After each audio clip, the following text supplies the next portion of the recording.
I've narrowed the grip slightly just to give me a feel for, you know, where the hand's going to sit and where it can be relieved back into the fade. I think I might try and do the fades a bit more gentle, but I try and get as much working limb as possible, which can give a rather abrupt fade. The other thing is I might reduce this depth a little bit, you know, take maybe 1/4 inch off here.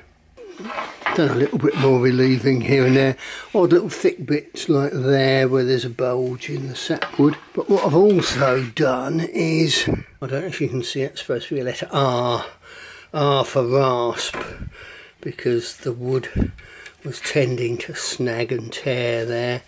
That W was where it was slightly weak there now, but because I've relieved either side of it, it's probably not weak now.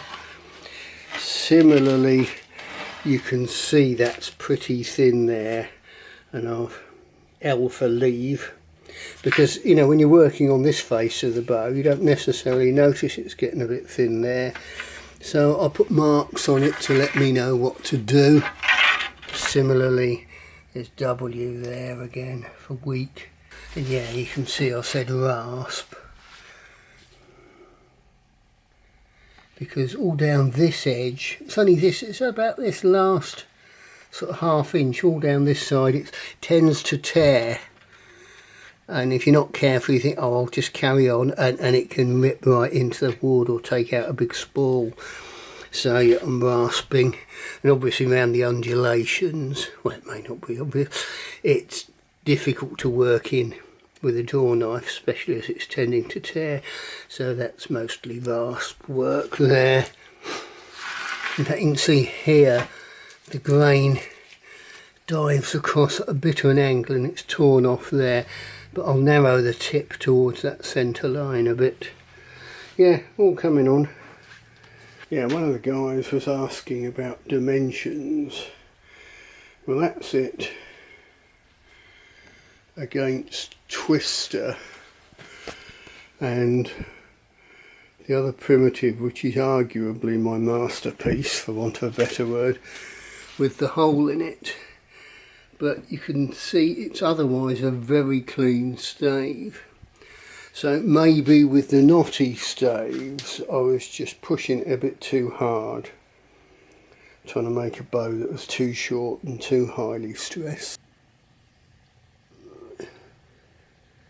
So you can see it was sort of 5 inches longer, and in terms of width, mind it might get narrowed a little bit. At the moment I'm 2 1/4 or 55 millimeters. That one's about 45, and Twister's about 40. So for the character one with the knot, I did go a bit wider. Obviously at the knot, I mean, it's 50. Yeah, gives you some idea of dimensions, and that gives you a sort of look at the thickness. But you know, I can measure specific things if people want later. This one's going to be wider at the tip, not quite so sort of spear shaped, if you like. Just tried my stain on some yew and some ash. The paler bit is the dilute, and the darker is just the vinegar and wirewool. There's no tea in either of these samples. Try it on the tiller again, but last time there was some cracking and popping, but it's just this cambium, see, beginning to lift there. There's a couple of other places, it's just the cambium cracking off. I've done quite a bit bringing the fades in. They're a bit gentler than normal, but just trying to get some limb length. Looks very thick there, but that's because the limb is slightly like that. Dips away at the back. This is a bit of a ridge here and a dip at the back. Very low brace now.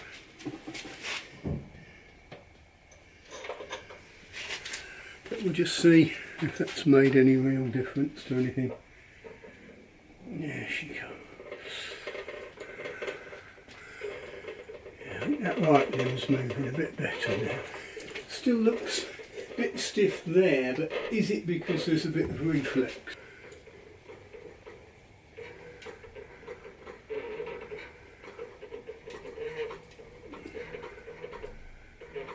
That's 50 at 19, that's starting to look quite nice. Yeah, I like that. Good progress. The camera just cut out there, not sure why.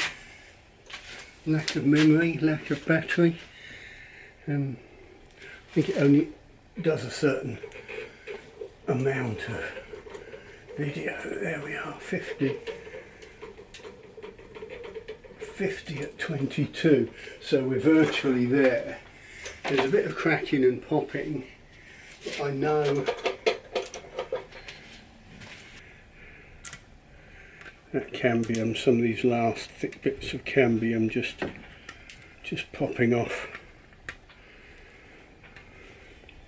I think the left limb's slightly stiff. Really, I think we're probably down to cleaning it up. But you can hopefully see, as I run my fingers down it, we've got a thin patch there.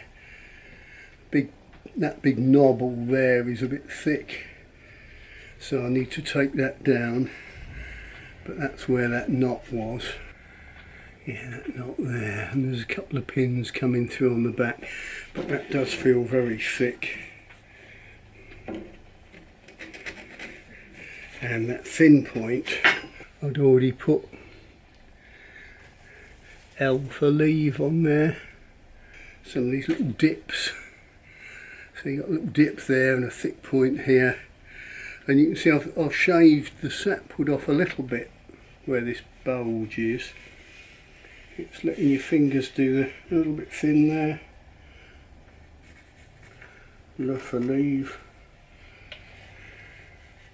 There's a bit of a ridge here, so you can see I've relieved the sapwood there a bit, but it's thin there, so there's quite a variation in cross section as we go across there. But she's looking pretty good now. Alright, the outer third of this upper limb was a bit stiff, so what I'm trying to do is relieve the thick areas of sapwood and thick bits of heartwood, trying to just get it a wee bit thinner. And I'm not necessarily trying to follow a growth ring, but I'm using the rings as a guide, because where I've exposed one, if I carry on and expose it similarly to get a continuous line, I know I'm not going to suddenly dip into heartwood, but you can see I've got plenty of sapwood to play with. I'm trying to avoid lands, you know, like islands of rings where, you know, they may just pop off, so I can take those down, but taking care to look at this side where there's less sapwood to make sure I don't go through to the heartwood, because that's the thing, it's not symmetrical. There's more sapwood this side than that side, but if I can generally get the lines flowing along the bow, it's not an issue. They're a useful guide, but I'm not necessarily actually trying to follow a ring, just trying to get this outer third flexing a bit more.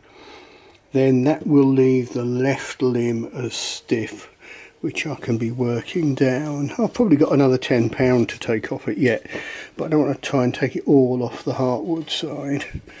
But I'm getting a bit slower and steadier now, looking for thin areas and thick areas. Like you can see, we're probably thinner there than here or here, so I'll get the verniers on it.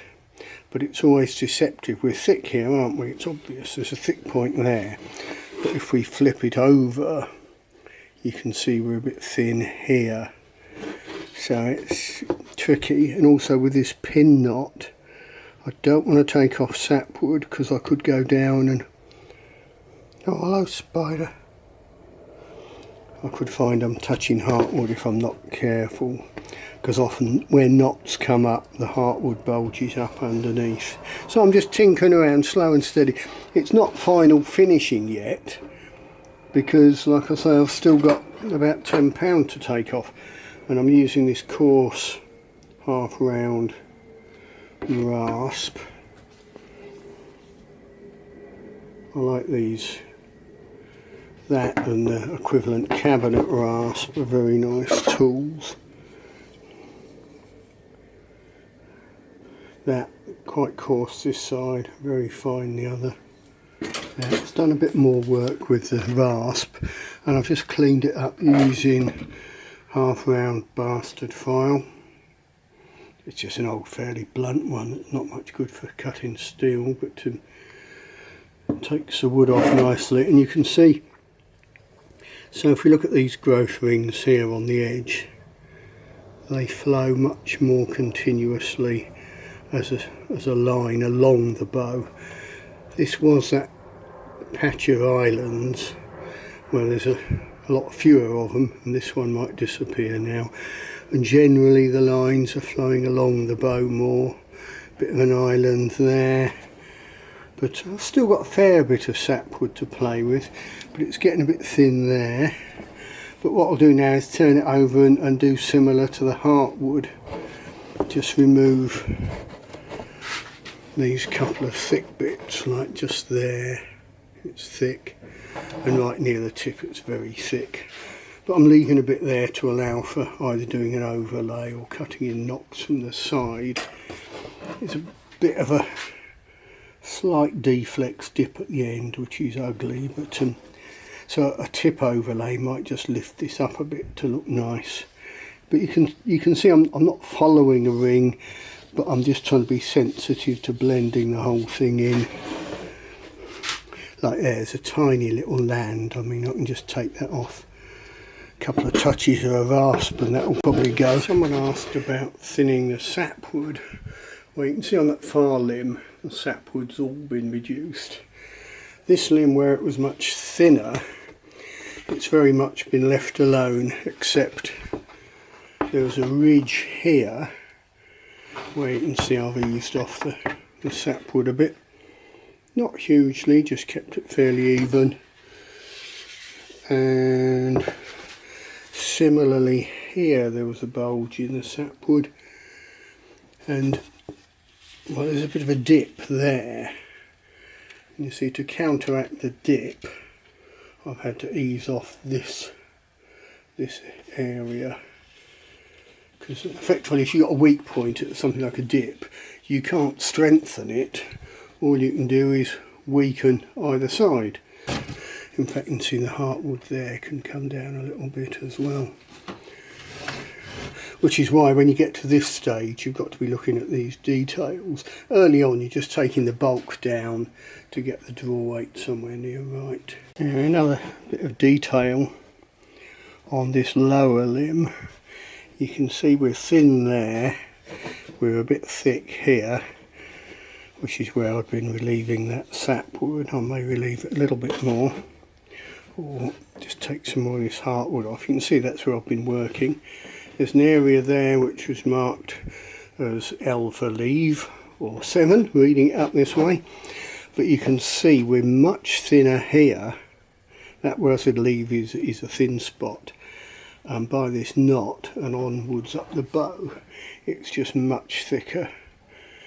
And if I put the verniers on it, we can see the verniers slip on at that weak point where it said leave, but it's just way too thick at this knot, and it still won't go on even there. So I've got to take more wood off all the way along from this point. But obviously the reason I've left thickness here is because of this knot. But I can dig that out, I can dig all that manky stuff out and plug it if necessary. But there's no point just having a massive great chunk there. It's excess weight that the bow's having to move, but all it does is concentrate the stress on the weak point, on the thin point. So basically, take wood off there, ease off the thick points, and that will take the stress off the thin points. You know, digging away at that not. It just goes to show how big a cavity it is. So as long as I've got plenty of wood either side, it's probably going to be fine. But it's just worth filling with,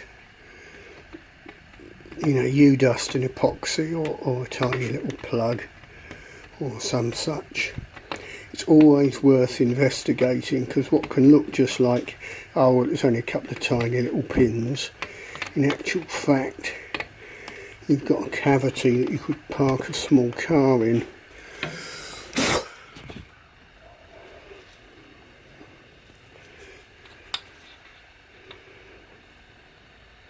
And there you can see that's how far it went in, so that is a substantial knot.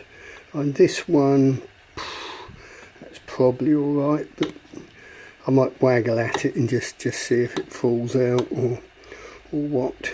But it's a combination of the two in close proximity that, you know, makes you slightly concerned. But of course I've got plenty of width here and plenty of width there, so it's only a small percentage of the width of the bow. But what you don't want is that collapsing and forming a pinch where you've got compression cracks coming out either side. Enough of that, let's have a talk to Emily Cat. What do you want to do, Emily? Oh, I'll go outsies, please. Go on then, there you go.